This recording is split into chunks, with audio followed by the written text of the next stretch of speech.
Big week ahead, but last week inflation readings came in hot, but the market was saved by the core, while existing home sales reached their fastest pace of the year.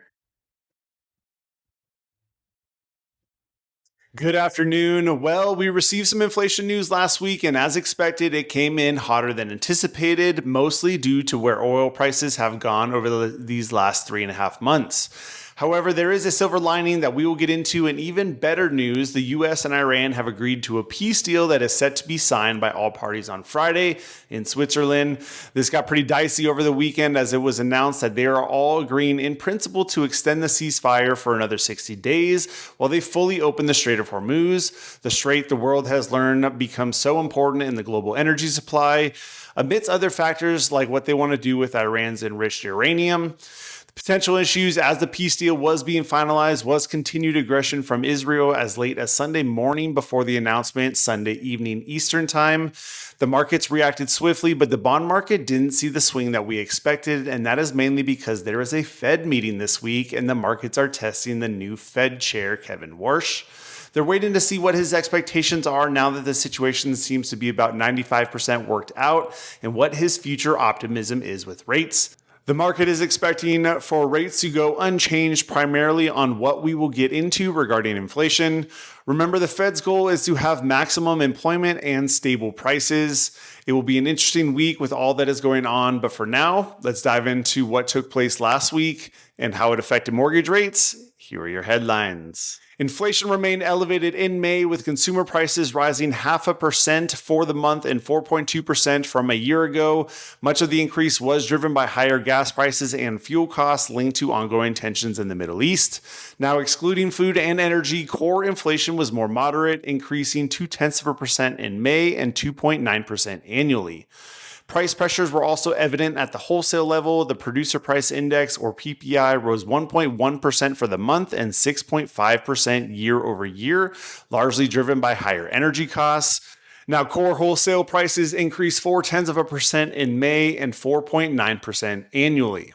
Now, the bond market actually reacted positively even in the face of these blockbuster headline readings, and that is because the core readings came in actually less than expected. The reason there are both headline and core readings is that the headline will show us what total inflation is across the board, but a core inflation takes out food and energy costs, which the Fed cannot control, and is a more accurate reading on what they can control. The Fed cannot control the flow of oil through the Strait of Hormuz during wartime, so even though the headline reading for inflation was high, investors are able to see that if we took out the elevated oil prices, then it actually came in pretty moderate. This is definitely something that Kevin Warsh and the Fed members will be analyzing this week. If they do decide to raise rates, that will provide further slowdown in the economy with the labor market that has been unstable for the past few years. If they end up cutting rates, this could drive the headline inflation higher and continue to put potential strain on prices. That is why it is almost a lock that they will not make any adjustments to the Fed funds rate, which is the rate that banks use to borrow between each other and do not have a direct impact on mortgage rates. Now, in housing news, existing home sales increased for the second straight month in May, rising 3.2% from April to a seasonally adjusted annual rate of 4.17 million homes, which is the strongest pace since December. Now, housing inventory also improved, climbing 3.3% month over month to 1.55 million homes and sitting slightly above year-ago levels. You have to remember that while these stats are for existing homes nationwide, real estate is hyper-focused on the local level, meaning that while we can see a robust real estate market out here in Arizona, there may be other markets in the nation that are either stronger or weaker than ours, and the numbers in this report are obviously an average across the nation. The news to take from this is that even with elevated rates and costs from the past 3.5 months, home buyers are being resilient and people are still buying homes. Affordability is a major hurdle for buyers in today's world, but with limited inventory and pent-up demand, we are still seeing a healthy housing market. Now, in labor news, new unemployment claims increased for a third consecutive week, reaching roughly 229,000. While that's still relatively modest level by historical standards, it may not tell the full story. At the same time, continuing unemployment claims remained elevated at 1.795 million.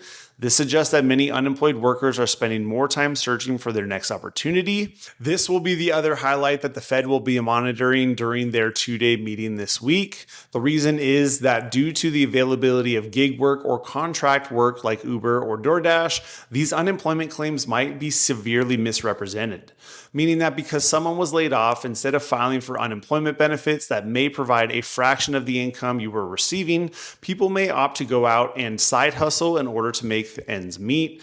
So while the numbers for claims may look like we have a healthier labor market, we may actually be underwhelming in a big way due to this explanation. Another big week in the books, and we are officially halfway through June. The Fed meeting started this morning with their decision and Kevin Warsh's comments in his press conference tomorrow.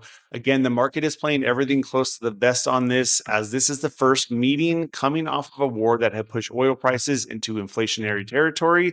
Everybody will want to see his confidence and the direction of interest rates for the future. Outside of that, we received home builder confidence yesterday, new construction data this morning, and pending home sales tomorrow. We will also get retail sales tomorrow, which will be important to see what spending looks like after seeing inflation readings, subtract oil last week. I'll be in touch next week with another update, but for now, have a great rest of your day.